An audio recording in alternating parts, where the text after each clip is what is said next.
é graça salvadora. E essa graça, para alcançar ela, essa salvação, vamos colocar assim, só se alcança ela pelo que nós chamamos de fé salvífica. Aí você diz, pastor, que é isso? Eu nunca vim falar. Não sei, também não quis ensinar na igreja, eu estou ensinando hoje. É aquela fé para a salvação. Aquilo que a Bíblia diz, sem fé é impossível agradar a Deus.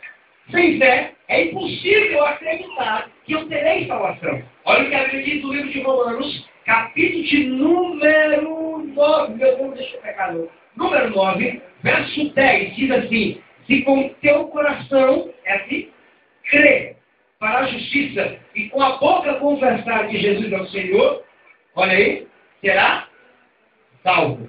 Se eu crer no meu coração e se eu confessar com minha boca, eu serei salvo.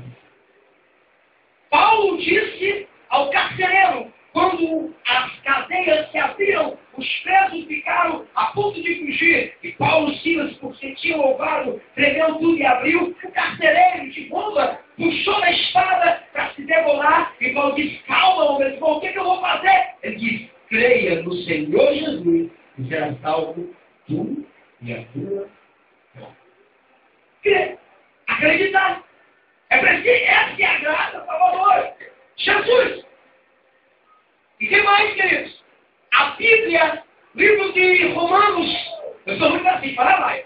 Capítulo 5, parece-me que verso 20 ao 22, diz assim, aonde abundou o pecado, superabundou, foi maior a graça de Deus. Onde abundou o pecado, superabundou a graça. A Bíblia Sagrada nos ensina que a salvação não se alcança por obras. Apesar que fé sem obras é morta, mas também obras sem fé não valem muita coisa. Quando alguém se cura, ou se alguém faz alguma obra, mas que não manifesta a sua fé, simplesmente no final das obras, eles vão estar se gloriando a si mesmos. Tem que andar junto. Mas escuta, pelas obras não se consegue a salvação. Não! Nunca alguém vai conseguir ser salvo pelas obras. Por quê? A obra, ela não pode salvar ninguém. Mas a fé, pela fé, alcançamos a salvação que está em Cristo Jesus, o nosso Senhor. Alcançamos a graça. Nós não merecíamos. Eu não merecia.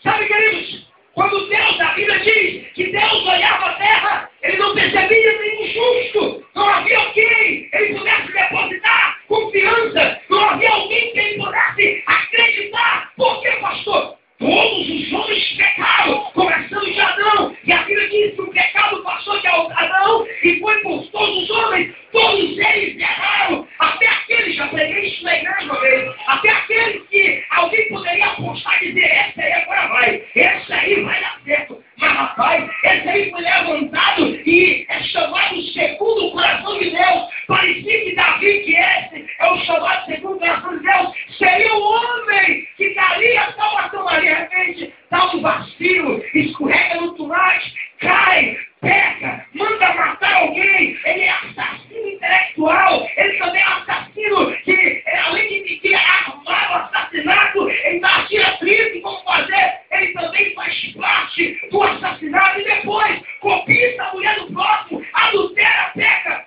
não serve para ser o Salvador. Assim, muitos outros homens, já preguei isso na igreja uma vez, estou fazendo uma ressalva. Agora a Bíblia diz que Jesus, sendo Deus, livro de Filipenses capítulo 2, aleluia, ele sendo Deus, mas ele deixou o trono de glória, ele desceu abaixo da terra, aqui na Bíblia, ele abandonou, ele deixou a sua glória, ele deixou o seu trono. Se alguém perguntasse por quê, a resposta está em João 3,16, porque o amor de Deus foi maior do que tudo, a graça dele foi tremendo, eu não podia alcançar misericórdia, eu não podia chegar em algum lugar, eu não podia, mas Deus me alcançou pela sua graça e a sua misericórdia, a mão dele estendeu-se até a minha morreria. Para quê, pastor? Para me salvar e me tirar do livro de pecado. Glória a Deus. Graça salvadora. Aquela que me garante que eu terei um encontro certo com o Eterno. Graça salvadora. É a graça que mesmo eu não tendo nenhum merecimento, mesmo que se eu fosse puxar minha ficha, e alguém poderia até dizer, ele já está feio para ti, o negócio está ruim. Porque se eu puxasse, irmão, uma ficha assim, para dizer quais são os meus erros e pecados, para descobrir se eu teria algum acerto, podia desenrolar aí, ó, fichas e mais fichas, rolos de papel, procurando algum, sabe o que é encontrar? Nada, porque simplesmente o homem é um miserável pecador. Mas mesmo sem eu poder, ou se alguém puder encontrar nada na minha vida, na tua vida, mesmo sem nós termos o direito, Jesus nos deu o direito na cruz do Calvário, pela graça eterna do grande Deus, veio Ele, morreu por nós e abriu o véu que estava fechado, para que eu, você, nós, alcançássemos a salvação do Pai. Graça. Graça salvífica. Sabe, queridos? Aí eu lembrei da história do moço que quando estava no leito de morte, alguém chegou para ele e disse: mas você não pode ser salvo. Você não pode, você não tem condições de ser salvo. Porque você tem culpa de pecado. E diz a história que aquele moço que acusava, aquele acusador, puxou um rolo de pecados, muitos pecados escritos em muitos papéis, e citou os pecados. Diz a história que quando aquele homem já estava no último final da sua vida, ele disse: alguém tem uma caneta? E deram a ele uma caneta. Ele pegou e no finalzinho daquele rolo de papel, ele escreveu assim: mas o sangue de Jesus me purificou de todo pecado. Ele estava dizendo assim: a graça me alcançou, eu não merecia, sou pobre, pecador miserável, quantos terrores tomados, adúlteros, mas a graça dele me alcançou, me pegou, me tirou do lado de soco, me tirou do lodo, me tirou da lama, me tirou do pecado, me arrancou da desgraça e me deu garantia de vida eterna, graça salvadora, graça que me alcançou, graça que nos alcançou. Olha o que a Bíblia diz. Não vem de vós.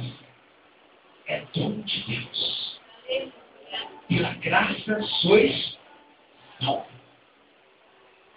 A Bíblia diz assim, ó: o salário do pecado é a morte, mas o dom gratuito do Eterno é a vida.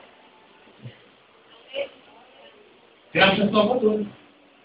Pastor, mas será que nem alguma coisa assim, nem não teria chance de salvação? Pastor, mas eu já fiz tanta coisa.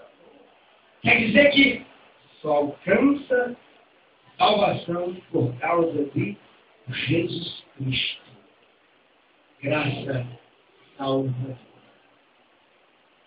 Irmãos, se não fosse pela graça dele, eu talvez não teria uma mulher bonita e 2 filhos abençoados. Né?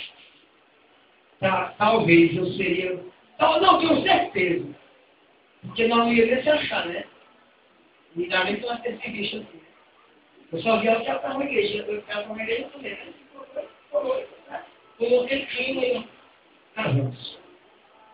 Se não fosse a graça de Deus, mas talvez não estava assim bonitão, né? Ajeitadão assim. Estava para mim. Só tem 2 defeitos, o corpo e a cabeça, o resto é tudo. Se não fosse a graça de Deus, querido, meu irmão. Mas a graça nos alcançou. Sabe? Antes de eu conhecer Jesus, eu era um desgraçado e talvez, irmão, eu não estava mais nem vivo.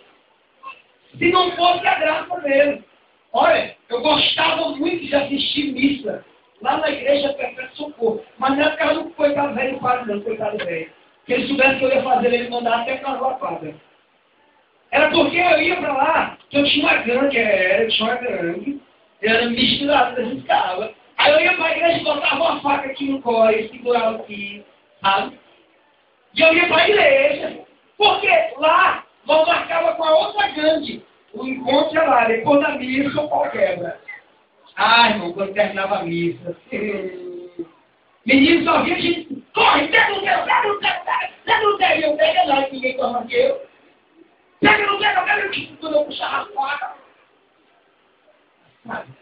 Aí um dia, eu lembro que nós marcamos uma briga. A minha gangue, o nome da minha gangue era Bateu, Levou. Bateu, levou. Ei, irmão, eu não valia muita coisa, não. Nós marcamos uma briga com a turma que parece que era Coronel, a gangue da Coronel. Irmão, naqueles anos lá, eu tinha meus 14 anos, né? Por aí, eu tinha. E nós marcamos a briga. E eu vou dizer, eu lembro, eu passei por lá hoje, mas ali. Na rua Alagoas, esquina com a Bernardo Saião. Ali, pertinho daquele do Arco Compreço, ali, lugar que em 50 vezes, que vem perto de Catuque, ali, nós marcamos ali. Aí a minha turma chegou, Rafael, pensa, irmão, facão, corrente, soquete, lembra disso? A gente usava um soquete assim. Aí usava um soquete, aí usava assim uma luva, cheia de ponta de ferro assim, aí a gente ia brigar. E eu lembro como se fosse hoje, chutou eu, Rogério, colega, Eziel, os dois da turma. Aí o outro era dois Rogério, aí juntou, era o Torinho, o apelido que nós tínhamos lá, e tinha mais outro lá, Janderson e Herbert. Essa turma jogava junto. Aí quando nós juntamos, aí pensa, os cabas chegaram. Aí quando eu olhei assim pro cabra, eu era assim, Maria, assim, mais que o Edson. Era massa, que trabalho. Né? E eu lembro que o Marquinhos preparou para brigar. Aí aparecia assim um cabra assim, meu, sabe? Estavam 2 anos assim. Isso aqui é meu, pega nada, vai pegar o campo. E ele, isso aqui é meu. E quando a gente diz aquele é meu, é até morrer. A briga era assim. Naquele tempo, no ano de 1900 e alguma coisa, nos anos 90, não, 80, final dos anos 80, por aí assim, não tinha esse negócio de hoje que sair na bala, não. Era na porrada que ia morrer. Tu lembra disso? Você não sabe disso. Era na parada. E eu lembro que quando o cara disse, aquele lá é meu, disse é hoje. Hoje que é, pastor? Que vou morrer, pensei. Hoje eu vou apanhar. Irmão, o cara era monstro. E pá. Aí eu lembro que um deles trouxe uma voadeira. E foi bem na perna do colega que eu tinha. Eziel. O osso ficou exposto na hora. Sabe? Isso aqui dele saiu para fora o osso. Aí quando eu vi aquilo, eu arrochei a corrente. Aí quando naquela situação me pegaram, me seguraram, eu não sei como, que eu era fininha assim de negação aí, eu faça.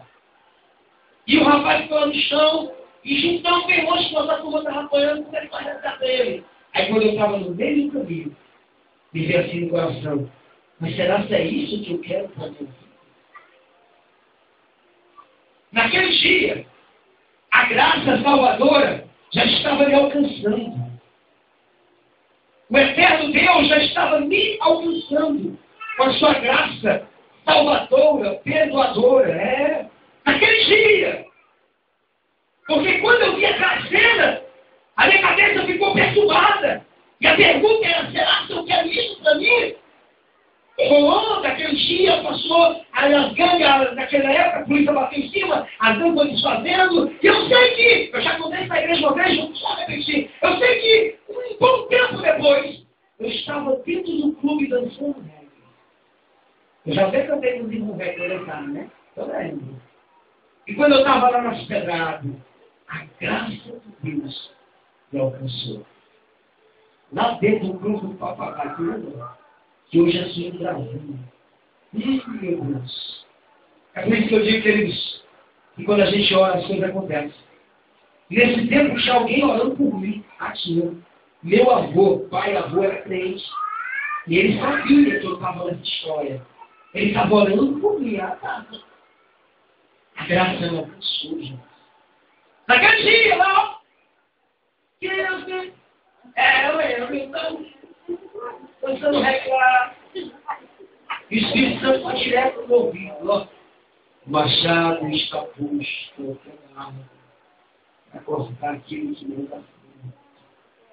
Vamos meter aqui. Ah, mas eu que experiência eu não tive com o Eterno. Eu não aguentei aquela palavra. Eu saí do clube, dobrei a primeira esquina, dei de cara com a congregação livre dos valos. Quando eu cheguei na porta da igreja, na janela, o irmão João estava dizendo assim, e o machado está posto ao pé da árvore. A mesma palavra. Eu entrei e a graça salvadora me alcançou.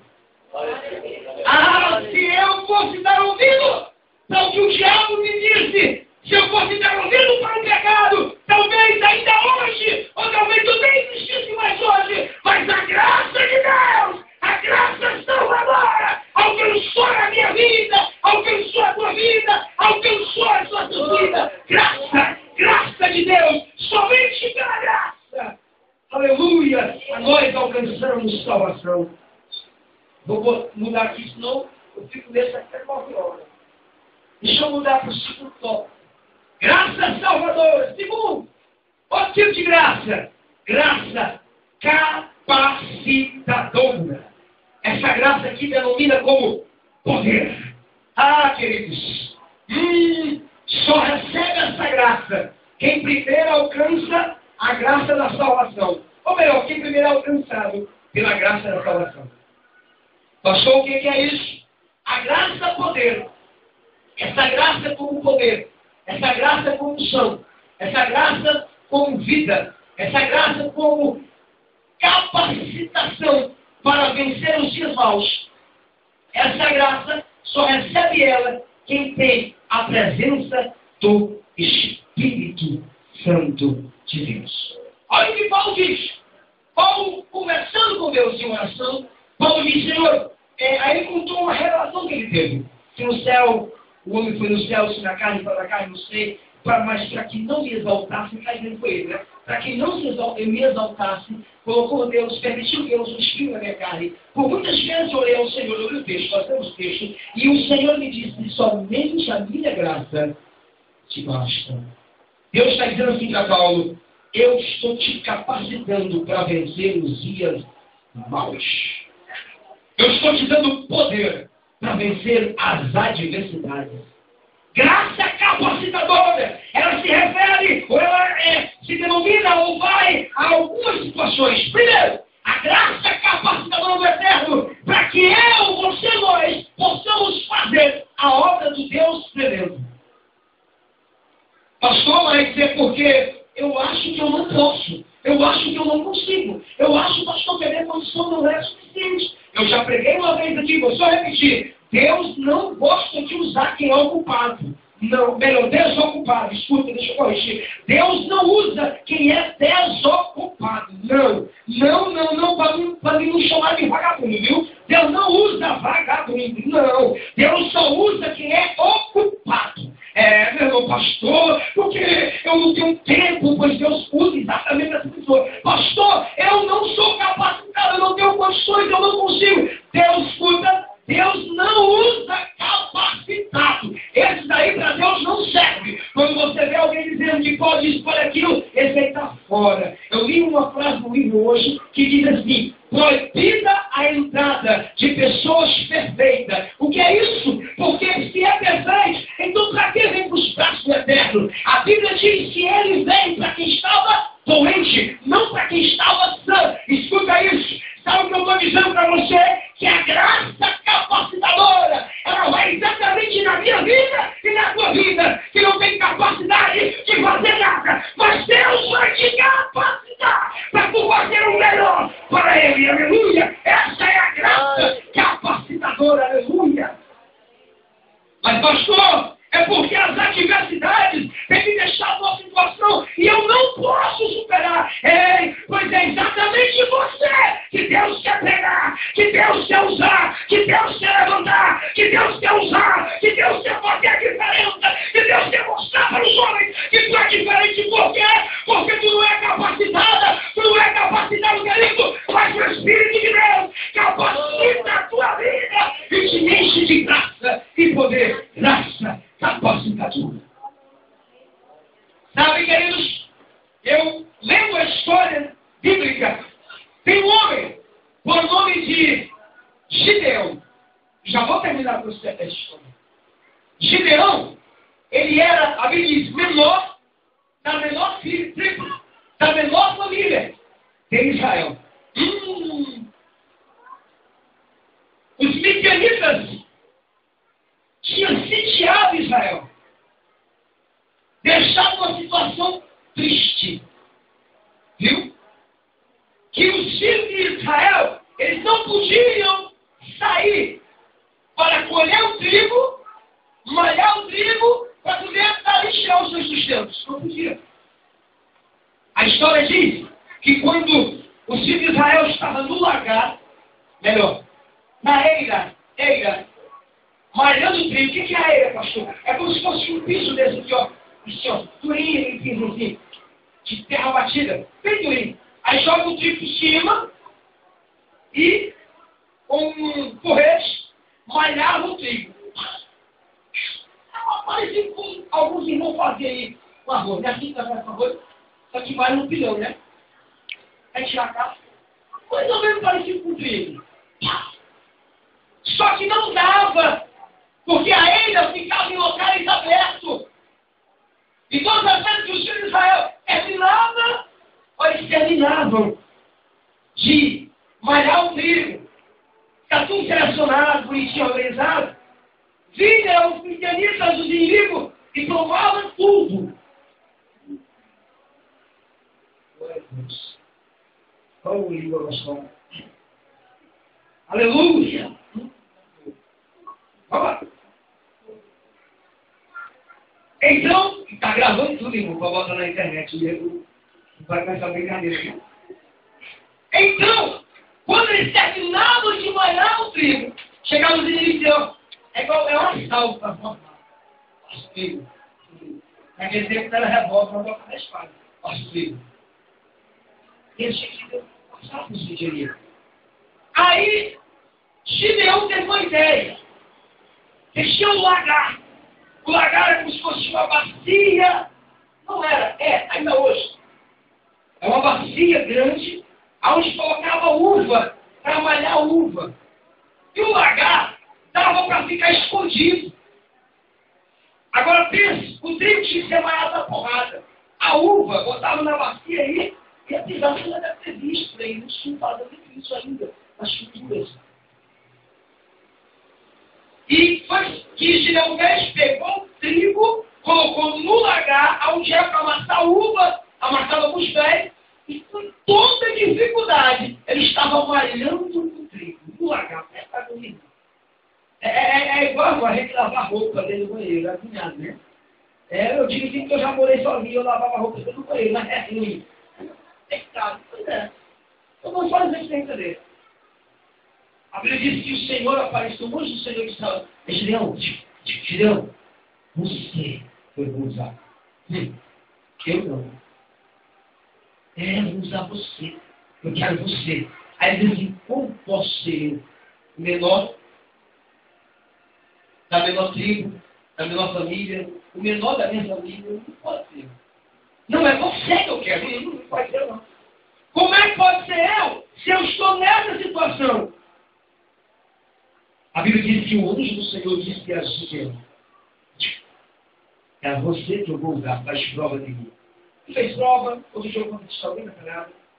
O detalhe é que quando Gideão se concretizou que era ele disse assim, Deus, eu quero que me dê homens. Olha só, para guerrear. Homens para guerrear. A Bíblia diz que cerca de 30.000 homens se apresentaram a Gideão. Eu estou enrolando. 10.000 homens, isso, 10.000, deixa eu corrigir. Se apresentaram a Gideão. A Gideão foi embora, 10.000 dá para pegar. Mas 10.000 vai. Aí Deus disse, está errado. Está demais. Não trabalha assim. Manda esses homens descerem o ribeiro. E aqueles que beberem água, olha só, como cachorro. Aquele que se jogar na água, para beber, esse aí põe fora. Manda voltar, que não dá certo. E aqueles que beberem água, ó, só jogando na boca, e com a mão na espada e jogando água na boca, esse aí que serve. Não fez essa prova. Sabe o que aconteceu? Ninguém sabia disso. Quando chegou os 9.000 homens na beira do riacho, os 10.000 homens na beira do riacho, 9.700 se debruçaram, e só 300 ficaram em pé, jogando água na boca. Olha o que Gideão disse, Senhor, mas eu vou só com 300. Esses aí é os que eu vou usar. A graça capacitadora, a presença do Espírito Santo, tomou cada um deles. Aqueles que lutavam com a mão direita, passaram a lutar com a mão direita e com a mão esquerda. Deus capacitou eles. O detalhe, eu já vou terminar, eles fizeram um negócio interessante. Eles chegaram no exército inimigo e eles disseram o seguinte: como é que nós vamos vencer o exército inimigo? 300 homens, cerca de 185.000 contrário, só 300. Aí Deus fala com eles e dá uma estratégia para eles. Qual é a estratégia? Primeiro, deixa eu contar a história. Tinha uma lenda na região. Os midianitas acreditavam nisso. E tinha uma lenda que quem eles matavam, por volta da meia-noite diante, aquele alguém voltaria ao acampamento daqueles que o matou, com a cabeça virada em fogo. Olha só isso aqui. Se você ler a história, está no livro de Juízes, capítulo 7, versos 19 a 21, o que eu vou dizer agora. Essa é uma lenda que chama o meio deles, os inimigos. Se eles matassem alguém, o que eles faziam? Quando todos iam dormir, ficavam os guardas em cada tenda, um guarda vigiando, para ver se a alma não voltava. Então, Deus, sabendo do medo deles, olha, foi o que Deus fez? Deus disse a Gideão: pega um jarro de barro e dá para cada um. Pega uma trombeta e dá para cada um. 300 homens, 300 trombetas. E pega uma tocha de fogo. A ordem era: Gideão disse, quando eu tocar a minha trombeta, vocês ao mesmo tempo toquem as trombetas de vocês, marchando em direção ao exército inimigo. Isso à noite, irmão. 300 trombetas, ó, James, só esse menino aqui, meu irmão, para a bagunça. Imagina 300 cornetas tocando ao mesmo tempo. Quando as 300 cornetas tocarem, dizem, a Bíblia fala isso, pegue o jarro de barro, taque no chão. Para quê? Vai fazer um estrondo, como se fosse pisadas. E levante as tochas para cima e vai gritando, em nome do Deus de Gideão, em nome do Deus de Gideão. Bom, agora pensa na confusão. Quando Gideão toca a trombeta, ele dá um sinal, 300 homens ao mesmo tempo tocam as suas trombetas também. E quando eles tocam a trombeta, eles largam o jarro de barro no chão. Aí vão pensa, 300 jarros quebrando ao mesmo tempo, pensa na barulheira. E de repente, ele levanta a tocha de fogo. Quando os soldados disseram, é as almas que vem pegar nós. Corre, corre, corre, corre, desaparece. Aí, meus amigos, a Bíblia diz que quando Gideão chegou no arraial dos inimigos, não tinha um deles, um soldado inimigo, e o nome do Senhor foi glorificado. Deus levanta aquele que não é para confundir o que é. É assim que a Bíblia diz. Deus levanta aquele que tem sabedoria para confundir quem é sábio. Deus levanta o fraco, mas vai confundir o forte, porque